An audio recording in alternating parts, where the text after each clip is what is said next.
یہ ایک دفعہ کا ذکر ہے کہ ایک گھوڑا بہت دل سے کام کیا کرتا تھا، بہت محنتی تھا، بہت لگن سے کام کیا کرتا تھا۔ ایک دن سارا دن کام کرتے کرتے وہ تھک گیا اور شام کو جب آرام کرنے کے لیے واپس لوٹا تو اس نے اپنی دل کی بات ایک بلی کو کہہ ڈالی۔ اب اس کے دل کی بات کیا تھی؟ اس گھوڑے نے کہا کہ اے بلی بہن، آج میں بہت تھک گیا ہوں، کام کرتے کرتے بہت تھک گیا ہوں، مجھے بہت تھکاوٹ محسوس ہو رہی ہے اور ایسا لگتا ہے کہ مجھے بخار آنے والا ہے۔ اس لیے میں نے یہ فیصلہ کیا ہے کہ میں کل کام پر نہیں جاؤں گا، یا پھر جاؤں گا تو کام تھوڑا کروں گا اور پھر واپس آرام کے لیے لوٹ آؤں گا، کیونکہ میں نے کام بہت کر لیا ہے، اب مجھے آرام کی ضرورت ہے۔ اب جب اس گھوڑے نے بلی کو اپنے دل کی بات کی تو یہ بلی بھاگی بھاگی گائے کے پاس گئی اور گائے کو کہا کہ گھوڑا کہتا ہے کہ میں تو کام کرنا ہی نہیں چاہتا، مجھ سے زبردستی کام کروایا جاتا ہے، میں تو چاہتا ہوں کہ میں کام نہ کروں، لیکن ہمارا مالک جو ہے وہ زبردستی مجھ سے کام کرواتا ہے۔ بات کو تھوڑا سا بدلا۔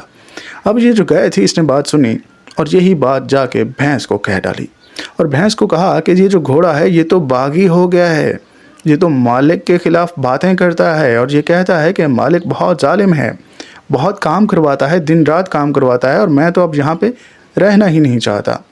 جب اس نے یہ ساری باتیں بھینس کو کہی تو بھینس کی تھوڑی دیر بعد ملاقات ہوئی بکری سے، اور اس بھینس نے بکری کو کیا کہا؟ اس بھینس نے بکری کو کہا کہ آپ کو پتہ ہے کہ گھوڑا باغی ہو گیا ہے، گھوڑا بھاگنے کا سوچ رہا ہے، اب یہ گھوڑا یہاں رہنا نہیں چاہتا۔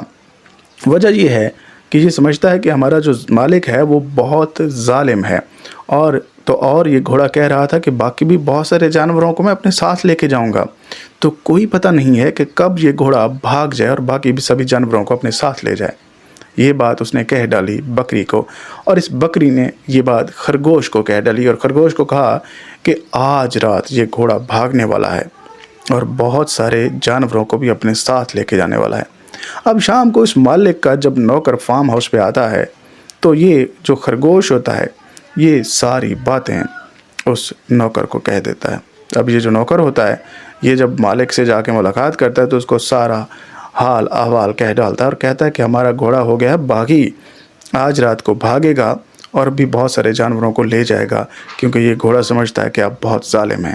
مالک کو غصہ آیا، اس نے جناب ایک زہر کا انجیکشن لگایا اس گھوڑے کو، جس کی وجہ سے اس رات کو گھوڑے کی موت ہو گئی۔ گھوڑے کا کیا قصور؟ کیا گھوڑے نے بھاگنے کی کوئی بات کی تھی؟ کیا گھوڑے نے کہا تھا کہ میں باغی ہوں؟ کیا اس نے مالک کے خلاف کوئی بات کی تھی؟ نہیں، بالکل بھی نہیں۔ صرف اتنا سا قصور تھا کہ اس گھوڑے نے دل کی بات جناب آگے کہہ ڈالی تھی۔ یہی دل کی بات آپ کو آگے کہنے سے پہلے، کسی کو بھی کہنے سے پہلے سوچنا چاہیے، کیونکہ اب زمانہ اس طرح سے ہے کہ دل کی بات آپ کی اگلے بندے تک رہتی نہیں ہے۔ تو دوستو، اپنے دل کی بات اپنے دل میں ہی دبا کے رکھیں، کبھی مت سوچیں کہ وہ کہتے ہیں نا کہ بات منہ سے ہوئی تو یہ پرائی ہوئی، جب منہ سے بات نکل جاتی ہے تو یہ پرائی ہو جاتی ہے۔ اس لیے دل کا حال ہر انسان کو، ہر شخص کو کہا نہیں جا سکتا، نہ ہر شخص اس قابل ہوتا ہے کہ اسے دل کی بات کہی جائے۔